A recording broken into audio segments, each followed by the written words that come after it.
Hi class, we are going to do a novel study. The novel is called Fuzzy Mud. The author is Sachar. As we go through this video presentation, you will be able to follow along as I read the story to you. We have a map that shows the setting of the novel. This is taking place at a school called Woodridge Academy in Pennsylvania. There's a closer view of the school and a picture of the woods next to the school that shows the road that goes to the town and the road that goes to Tamea's house. Tamea is one of the main characters of the novel. Chapter 1, Tuesday, November 2nd, 11:55 a.m. Woodridge Academy, a private school in Heathcliff, Pennsylvania, had once been the home of William Heath, after whom the town had been named. Nearly 300 students now attended school in the 4-story black and brown stone building where William Heath had lived from 1891 to 1917, with only his wife and 3 daughters. Tamea Dilwadi's fifth grade classroom on the 4th floor had been the youngest daughter's bedroom. The kindergarten area had once been the stables. The lunchroom used to be a grand ballroom where elegantly dressed couples had sipped champagne and danced to a live orchestra. Crystal chandeliers still hung from the ceiling, but these days the room permanently smelled of stale macaroni and cheese. 289 kids ages 5 to 14 crammed their mouths with Cheetos, made jokes about boogers, spilled milk, and shrieked for no apparent reason. Tamea didn't shriek, but she did gasp very quickly as she covered her mouth with her hands. "He's got this super long beard," a boy was saying, "splotched all over with blood." "And no teeth," another boy added. They were boys from the upper grades. Tamea felt excited just talking to them, although so far she had been too nervous to actually say anything. She was sitting in the middle of a long table, eating lunch with her friends Monica, Hope, and Summer. One of the older boys' legs was only inches away from hers. "The guy can't chew his own food," said the first boy, "so his dogs have to chew it up for him. Then they spit it out, and then he eats it." "That is so disgusting," exclaimed Monica. But from the way her eyes shone when she said it, Tamea could tell that her best friend was just as excited as she was to have the attention of the older boys. The boys had been telling the girls about a deranged hermit who lived in the woods. Tamea didn't believe half of what they said. She knew boys liked to show off. Still, it was fun to let herself get caught up in it. "Except they're not really dogs," said the boy sitting next to Tamea. "They're more like wolves, big and black, with giant fangs and glowing red eyes." Tamea shuddered. Woodridge Academy was surrounded by miles of woods and rocky hills. Tamea walked to school every morning with Marshall Walsh, a 7th grade boy who lived 3 houses down from her and on the other side of the tree-lined street. Their walk was almost 2 miles long, but it would have been a lot shorter if they hadn't had to circle around the woods. "So what does he eat?" asked Summer. The boy next to Tamea shrugged. "Whatever his wolves bring him," he said. "Squirrels, rats, people, he doesn't care, just so long as it's food." The boy took a big bite of his tuna fish sandwich, then imitated the hermit by curling his lips so that it looked like he didn't have any teeth. He opened and closed his mouth in an exaggerated manner, showing Tamea his partially chewed food. "You are so gross," exclaimed Summer from the other side of Tamea. All the boys laughed. Summer was the prettiest of Tamea's friends, with straw-colored hair and sky-blue eyes. Tamea figured that was probably the reason the boys were talking to them in the first place. Boys were always acting silly around Summer.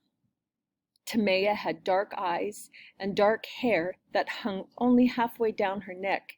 It used to be a lot longer, but 3 days before school started, while she was still in Philadelphia with her dad, she made the drastic decision to chop it off. Her dad took her to a very posh hair salon that he probably couldn't afford.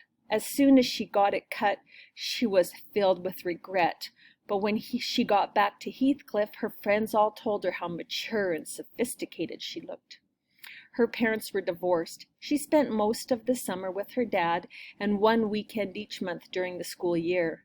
Philadelphia was on the opposite side of the state, 300 miles away. When she returned home to Heathcliff, she always had the feeling that she'd missed something important while she'd been gone. It might have been nothing more than an inside joke that her friends all laughed at, but she had always felt a little left out, and it took her a while to get back into the groove. "He came this close to eating me," said one of the boys, a tough-looking kid with short black hair and a square face. "A wolf snapped at my legs just as I was climbing back over the fence." The boy stood on top of the bench and showed the girls his pant leg for proof.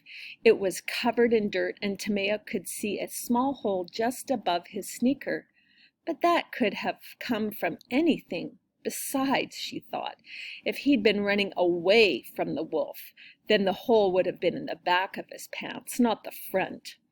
The boy stared down at her. He had blue, steel-like eyes, and Timea got the feeling that he could read her mind and was daring her to say something. She swallowed, then said, "You're not really allowed in the woods." The boy laughed, and the other boys laughed too.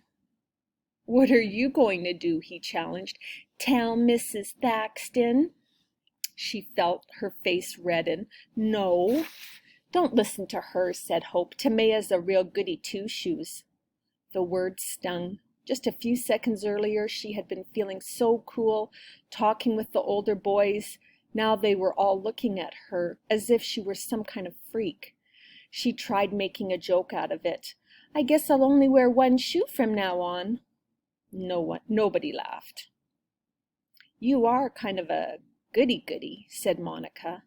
Timea bit her lip. She didn't get why what she had said had been so wrong. After all, Monica and Summer had just called the boys disgusting and gross, but somehow that was okay.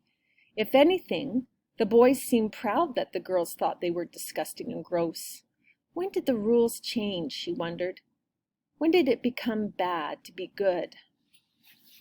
Across the lunchroom, Marshall Walsh sat amid a bunch of kids, all laughing and talking loudly. On the other side of Marshall sat one group.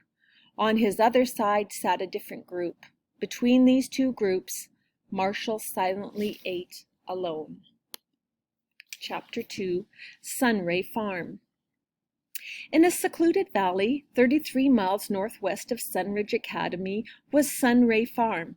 You wouldn't know it was a farm if you saw it. There were no animals, no green pastures, and no crops, at least none that grew big enough for anyone to see with the naked eye.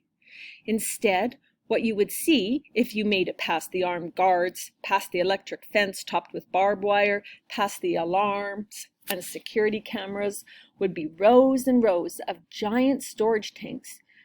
You also wouldn't be able to see the network of tunnels and underground pipes connecting the storage tanks to the main laboratory, also underground.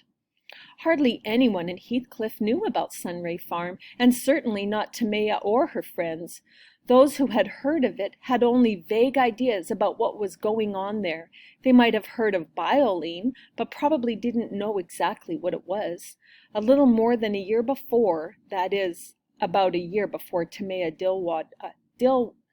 Dilwadi cut her hair and started the 5th grade, the United States Senate Committee on Energy and the Environment held a series of secret hearings regarding Sunray Farm and bioline.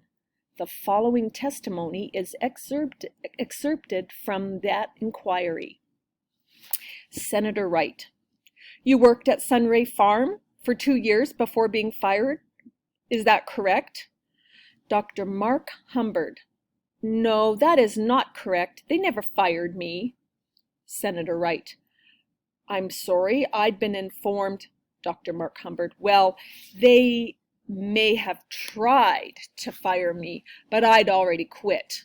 I just hadn't told anyone yet." Senator Wright: "I see." Senator Foote: "But you no longer work there?" Dr. Mark Humbard: "I wouldn't be in the same room room with Fitzy a minute longer. That man's crazy. And when I say crazy, I mean 100% bananas. Senator Wright: Are you referring to Jonathan Fitzman, the inventor of bioline? Dr. Mark Humbard: Everyone thinks he's some kind of genius. But who did all the work? Me. That's who. Or at least I would have, if he had let me. He'd pace around the lab, muttering to himself, his arms flailing. It was impossible for the rest of us to concentrate. He'd sing songs, and if you asked him to stop, he'd look at you like you were the one who was crazy. He wouldn't even know he was singing. And then, out of the blue, he'd slap the side of his head and shout, "No, no, no!" And suddenly I'd have to stop everything I'd been working on and start all over again. Senator Wright: Yes, we've heard that Mr. Fitzman can be a bit eccentric, Senator Foote, which is one reason why we are concerned about bioline. Is it truly a viable alternative to gasoline? Senator Wright: This country needs clean energy, but is it safe? Dr. Mark Humbard: Clean energy? Is that what they're calling it? There's nothing clean about it. It's an abomination of nature.